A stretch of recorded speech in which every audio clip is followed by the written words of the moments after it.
गजब के रूप रची भेजल विधाता।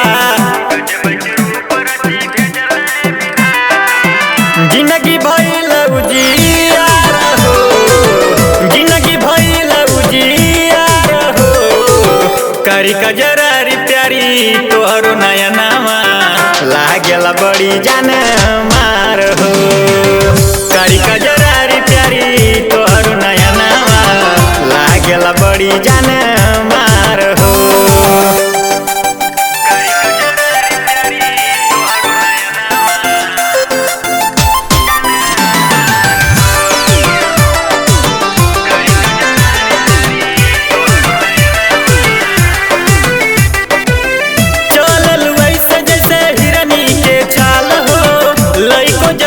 छुअल चाहे तोहर गाल हो,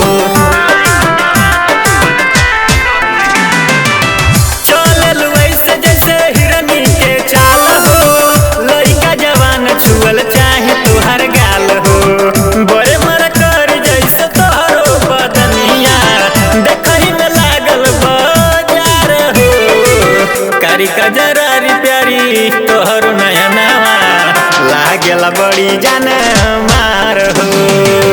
कारी कजरारी प्यारी तोहरो नया नामा लागेल बड़ी जान मार हो।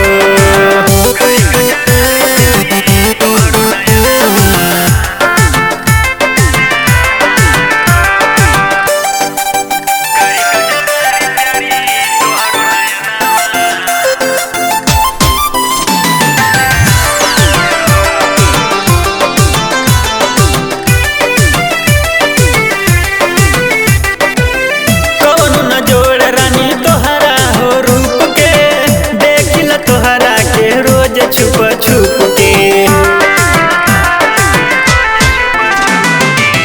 कौनो न जोड़ रानी तोहरा हो रूप के।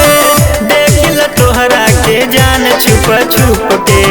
रात में देखली जान तोहरो सपनावा बनब तू कहिया हमार हो। कारी कजरारी प्यारी तोहरो नया नामा लागेल बड़ी जान मार हो। कारी कजरारी प्यारी तोहरो नया नामा लागेल बड़ी जान मार।